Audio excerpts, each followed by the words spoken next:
So, Aparna will have two parts. First, we'll have a mock interview, okay?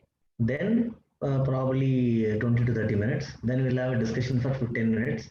There we will discuss the understanding of the interview, and we can also find a way out further how to go further. Okay?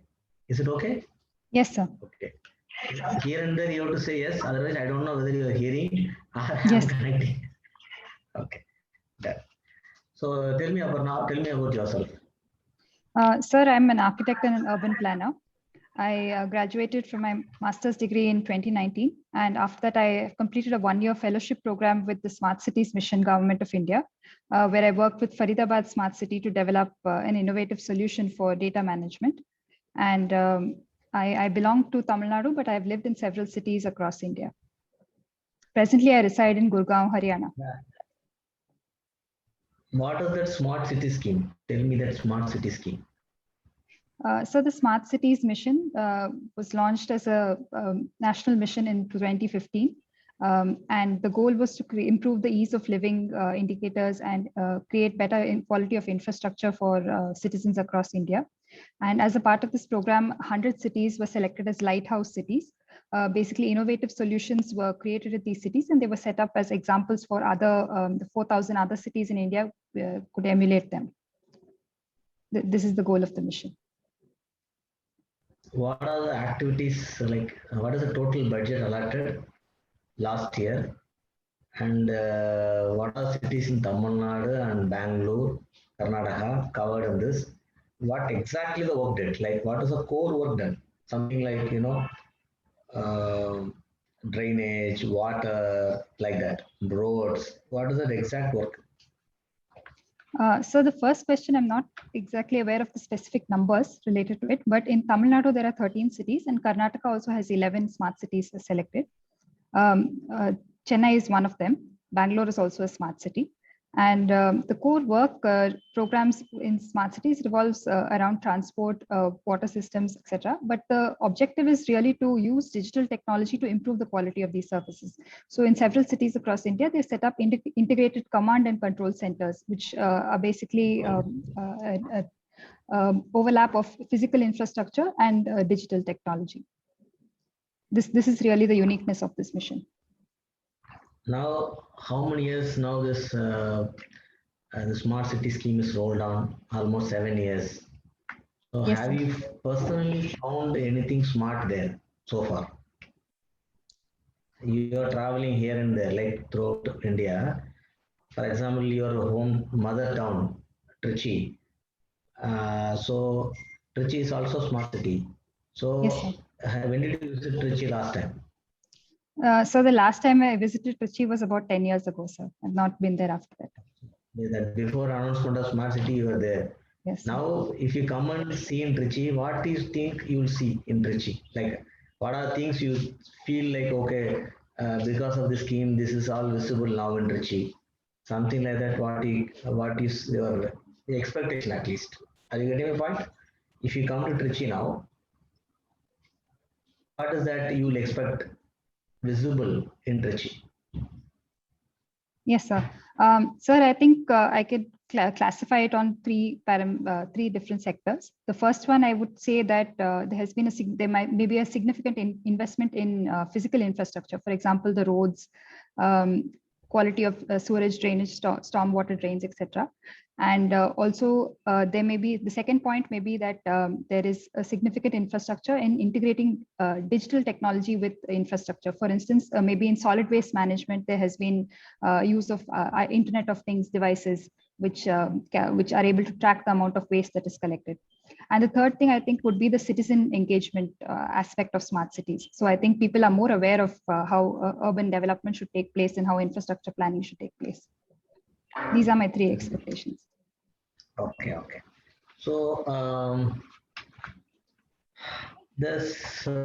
you must be having command over few languages like Trichy, Tamil, and I think your mother tongue is Kannada.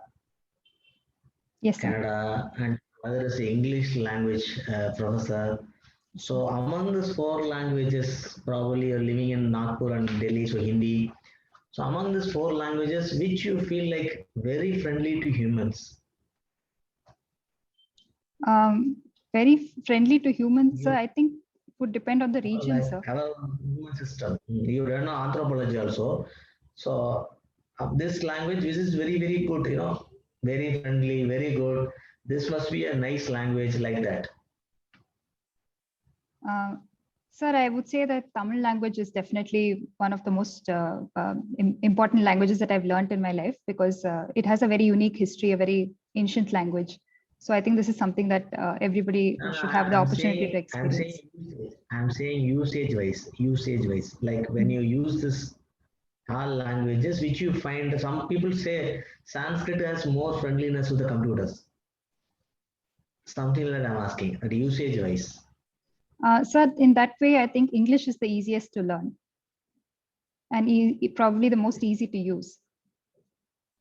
Okay, so like you are from your mother experience as English language professor or carrier language specialist.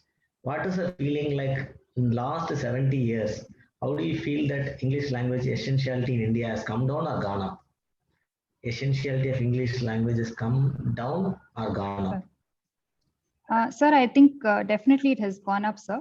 Mostly because of the globalization and liberalization which has taken place. India is now part of the integrated with the international global value chains. And therefore, English language has become an instrument through which we can make gains for our country. So I think definitely the importance has gone up. Now, government of India does a lot of things on promotion of Hindi as a official language for India. Also, mother tongues also they want to promote. Now, in this, how do you see the position of English? And what do you want to do? You want to do all three or skip one and keep one? What is that your language policy? Sir, as per the latest education policy, there has been an emphasis on three language formula. And I think that is definitely the way forward, where we can focus on learning the regional languages and safeguarding our heritage and culture. But at the same time, we can also focus on the new age and the English is the language of the new globalized world. Therefore, we must focus on English as well. Now, what I'm saying, instead of promoting all three, why not keep only English? That's important for education and worldwide. And other two languages, just ignore it. Let it survive. Why should we the strain to keep this mother tongue and one go and keep on language for this country? Hindi as a language, as a you have to keep it for a country. Why should we strain? Why we not skip just forget it, let it survive. Not survive, not survive. Let us focus only on English because that's going to give education, that's going to give employment, that's going to give a connectivity to the world. And anyway, if they want to speak in English in the house, they can speak. Why should we keep Hindi and mother tongue as additional two languages? What is that strong argument you say for that? So there are two reasons primarily. The first one I would say is that in the new education policy, they have focused on having vernacular languages at the very early stages of schooling. And I believe that when you learn in your vernacular language or the native tongue, you're able to pick up concepts much easier, at least in the early stages. And then English would be a natural progression after that. The second reason is that for our own Indian culture and history to be safeguarded and our heritage to be protected, it's essential to develop and protect these languages. Therefore, I think we should also learn Hindi and the regional language along with English. Okay. So, say, what do you think when you remember Salem? What comes to you first? Salem. Sir, So the first thing, 10th, right? Sir, I had the opportunity to study in Salem for 3 years, where I studied from class 8 to 10. And I remember my school the most. It was at the foothills of Yercaud, and that's what I remember. What are other things in Salem like you remember? Something like bauxite, all these things you remember? Yes, sir. There is the Salem steel plant as well, and also Dalmia magnesite mines, which are there. These are some of the industrial centers. What is that bauxite matter? What is that bauxite? Bauxite, And what are other ores other than iron ore? What are other ores available there in Salem? Sir, I think magnesite is also mined there. Apart from that, I'm not aware. Aware. So you are not aware of mangoes also? You are not liking mangoes of Salem? Yes, sir. Salem is also well known for mango produce. What is that reason? Like why it is so? And what is the variety you get there? What is the name of that? Sir, I'm not aware of the exact reasons for mango It's not your production. favorite fruit, probably. Mango is not your favorite fruit. No, sir. Okay. What is that most liking part in anthropology subject? Like you're an architecture student, okay, and you've done some like urban smart city, all these things.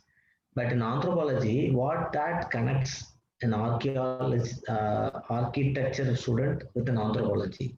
What is that area there connects you in anthropology? Sir, I think the overlap was in the field of socio-cultural anthropology. I've done quite a bit of research on society and urban society in particular during my study as an architect and as an urban planner. And I felt that connected quite deeply with anthropology. There was a significant overlap there. I can tell you one of the ancient civilizations, human civilization, disappeared only because of mistake in the construction of city. Can you tell the names of that civilization? The Sir, way they planned. I'm aware of the Harappan civilization.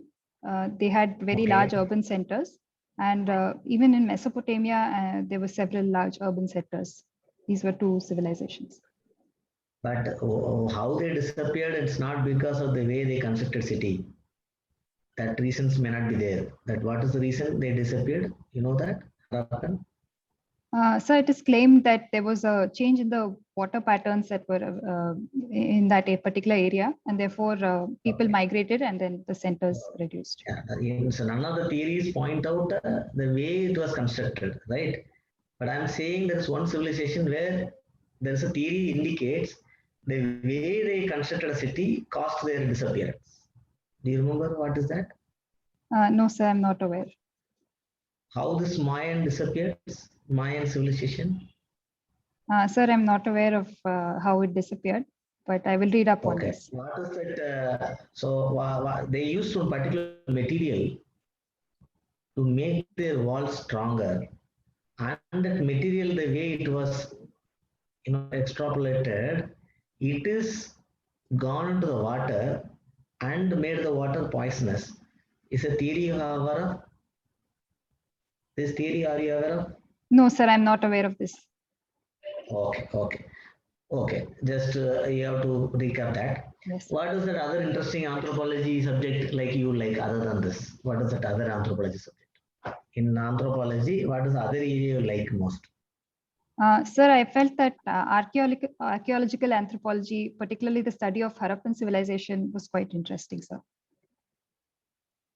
Okay. Again, coming back to the same thing. So, wonderful. That you do some yoga. Yes, sir. Okay. What is that yoga and why you wanted to learn and how it is doing now?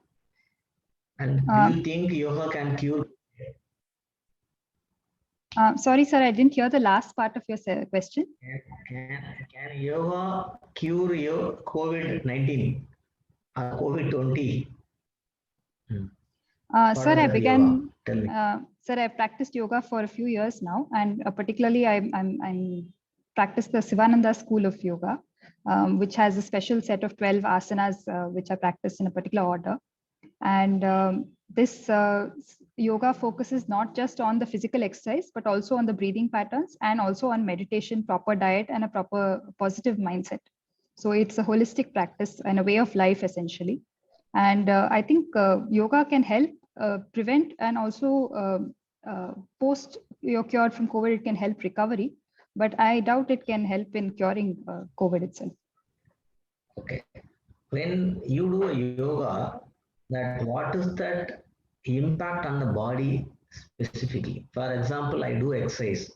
my muscle get twisted, this, that, and sweating, and it becomes stronger. If you see people who go to gyms regularly, they will have big muscles, strong, built up, all these things.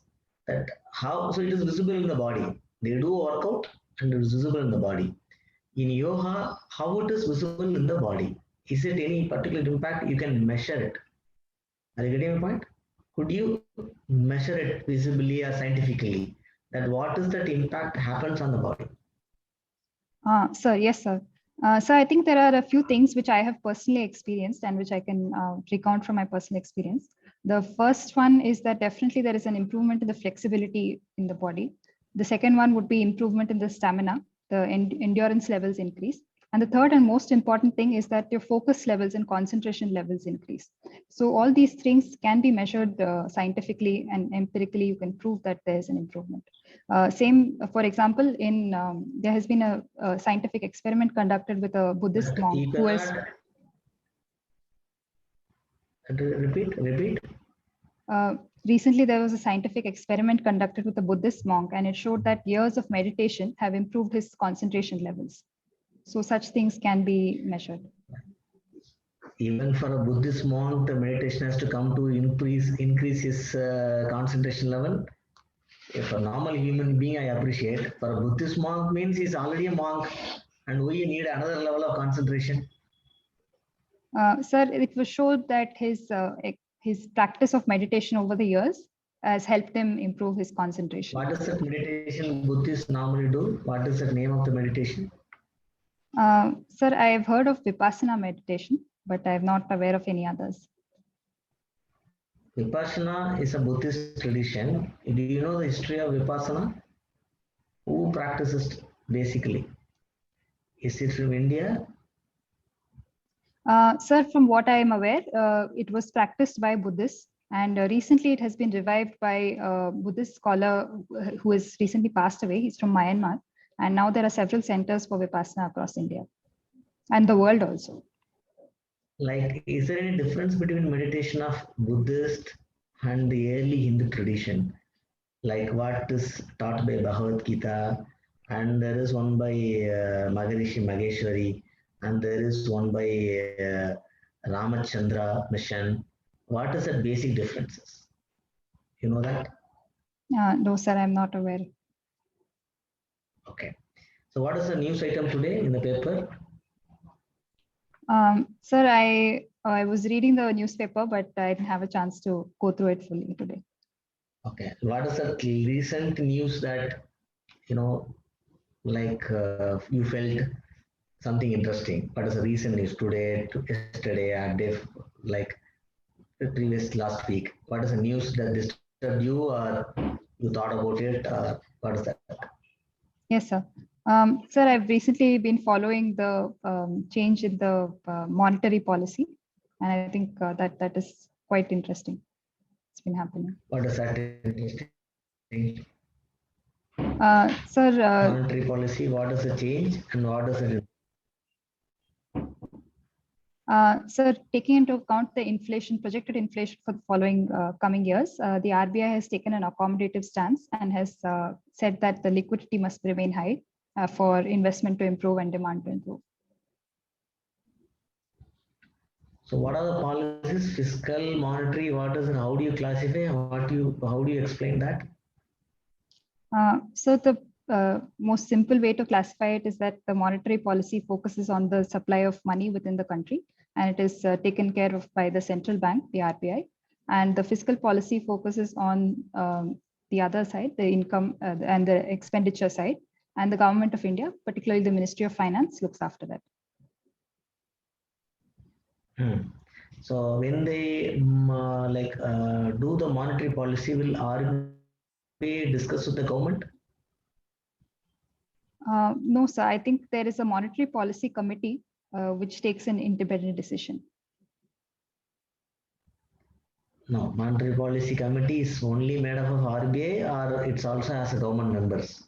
So it's a 6-member committee. I think 3 members are from the RBI and 3 are technical members from outside of the RBI. Now, outside RBI, are they from government of India? Are they from government of India? Yes, sir. I think the secretary from Why? the Ministry of Finance has an ex officio position on the Monetary Policy Committee. So then you are supporting that opposition parties claim that RBI is not independent; it is run by government, and this monetary policy is not prerogative of RBI economical thing, but government political mandate. Sir, I would not accept that claim. I would say that it is a decision taken by majority, and moreover, the governor RBI has an overruling say in the Monetary Policy Committee. So it is his decision essentially. Mhm. Okay. Now for post-COVID, what is that? What are the economic measures you feel like an RBI should take, or government of India should take? What are they? Basically, 5 points you tell me. Sir, I think the first point would be that the accommodative stance should be maintained as long as there is a need for such a stance to be there, taking into account the inflation. The second thing would be that to make sure that the Atmanirbhar Bharat package continues with the support for MSMEs, particularly women self-help groups, etc. And the third one would be, I would say that in the production linked incentives, they are the schemes which have been announced recently are important measure, particularly because they are WTO compliant. I think they should be encouraged. And number 4, I would say that investment in the science field, improving the quality of vaccines and making sure that there are improvements in cures for COVID-19 is a definite measure. And number 5, I would say that investment in terms of education, particularly for online education, would be essential. Wonderful, Aparna. So your interview is formally over. Okay. Yes, sir. Thank you. Good. Nice one. So, so what is that feeling? Like, how did you feel that? How did you feel that the interview was on and you were like energetic throughout the interview, or you felt some lows, or you felt I would have done better? What is that you're feeling now? Sir, I think I have given a couple of interviews the last week as well, a couple of mock interviews. So my there's a definite improvement in my performance, but I think there is still a scope. There's a lot of scope for improve further. For instance, I could have prepared a little bit more about Tamil Nadu. Did you feel same level of energy throughout interview, or you felt as low ups here and there in the interview? I think yes, sir, it takes a little bit of time to maintain that same energy level throughout 30 minutes. Okay. No, don't be formal. Now we are informal. We are discussing. Don't answer me the same way like you're answering interview question. Yes, sir. Okay. So some of the points I'll ask them to send you a WhatsApp. Okay. Sir. So English language as a mother's favorite area. Somebody who's very interested in language, they will try to grow up that area, because being mother, your mother, she was in English and you had this command of other languages. Like this is a very interesting area for study. So they will ask you English, Kannada, Hindi, Tamil, that combination, usability, advantages, what to promote, what not to promote, that language-based politics, all these areas may be a question to ponder with. Okay. Yes, sir. And anthropology, your area, and you're not aware of that Mayan civilization matter? No, sir, I have not read on that, but I will read up today. Yeah, read it. I remember they used a particular chemical without knowing. They extracted a particular chemical. They used to polish the walls. Their walls, they were looking like shining. But that in the monsoons, that was monsoon means like rains, they were going into their water bodies. That is one of the reason that has been like, one of the reason to, this is a theory. Like it's not like your story on Harap Mohenjo-daro Hindi movie type. Okay. But there are theories, and one theory is on architecture. Because of the particular chemical used, that is, they'll just find it out. So you should have some basic idea of Trichy. You should have a basic idea of Salem. Salem, if somebody interested in the mangoes, it will be definitely there. I don't know whether you like mangoes or not, They will ask you what are the varieties available, like all these things. So you should know about that. Architecture and urban smart city, this will be your trilogy. Architecture, smart city, urban governance will be a trilogy. You will be like, the questions may come across three, because this is a very interesting area and crisis area for many interviewers. They will try to understand like, what is that? Are you applying your architectural knowledge into urban governance? Are you using that in smart city project? Or this is really going to help it? All these things. Okay, there you have to, you are supporting a clear government stand. You do that, but you do it to the logic. Okay. Yes. And yoga is another interesting thing, because majority of your senior panel members in UPSC will be somewhere they learn yoga now. As the age crops up, right? 60, 65, they will have some back pain. All the spinal problem will be there now. They will be trying to understand from you that what is yoga and what did you do. Okay. So but so you should have all type of vipassana, transcendental, and other meditations, focus, and have a touch on this Bhagavad Gita, Raja Yoga, all these things. Okay. Yes, sir. And Sivananda Yoga is a nice school, no doubt, but there is nothing like unique 12 steps. You were saying unique 12 steps. There's nothing like unique 12 steps. There are basic yogasanas with the Surya Namaskar up to Chakrasana, the same steps only. Every school has modified one or two steps. So what Patanjali devised, that fits. Okay. Just for your idea, because I know you love Sivananda, but still you should know. And COVID measure, you should make a nice preparation on economics. When we say like you covered all your main syllabus, PLA scheme, all these things, but something more, attractive, something you take a clue from what is happening in Gurgaon. Okay, so how it can help a vendor, a road vendor, what sort of scheme, you try to connect it to the ground level. For main examination, what your answer will be perfect. But for interview, you will not wait for a fifth point. Sir. It has to be a first point connect with him. So for example, my street vendor in Gurgaon, so he's like now without any capital. So I can give it in Mudra loan, one amount without any security. Something like that, you start, try to connect it. And RBI as government, you do a lot of research. So you involved yourself into monetary. I have not pulled you. When I asked you current affairs, you went into monetary policy. And economics, I don't know whether it's a strong area. Economics is your strong area. Sir, I have read for mains. I've read it for mains. No. Then don't touch that elephant. Okay. If you are not strong in economics, on your own, don't go into it. Okay.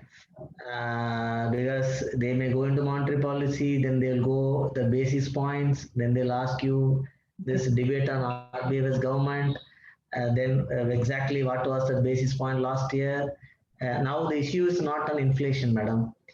Inflation will come only when it will come. When there's a competition, when there's a heat in the economy. Now there is no heat in the economy. So inflation is not an issue. Okay, only the inflation you will worry, only the economy is in too heat. Like India is worried about inflation in 2009-10. There's a huge heat in the economy. Now, last 2 years, it is like, I'm trying to pump some heat. So I'm not worried about inflation. Okay, my monetary policy focus is different. So if you are not very, very, very strong, I'm saying not interested. I'm not saying aware of. I'm saying I am ultimately strong in economics. You pull that in the board, and some of the board member may be economist. He will be thrilled, and everybody will be thrilled. Okay? Sir, yes. Are you okay? Yes, sir. That's the thing. And you started that answer by saying simple explanation.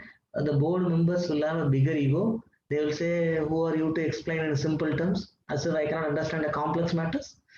Okay. So when that is like a school type to a student, when you say, I will tell you simply, what is this? You will start like that. So in the board, you be conscious you're talking to your grandfathers. Yes, sir. And your grandfather cannot say, I'll tell you simply. You have to tell them, yeah, it's very interesting subject. See, it is like this, that you are talented, but I'm still explaining you like that. So that word, the word simple way, I just thought of telling you. I think Yes, sir. otherwise, I give you one of the best candidate. You have all the potential to be a shining candidate and IAS this time. Hmm? So any other thing, Aparna, you take my mobile number and email ID from our team, Sure, Prabhakar. sir. You can ask me specifically particular point. And whatever question I asked you, try to recollect and write it in a pencil Yes, sir. and keep it for your future reference work. So that what you go further. Okay. All the best, Ma. Any other matter you want to say? Nothing right now, sir. Thank you. Great, Ma. All the best. Thank you, Take sir. care. Thank you.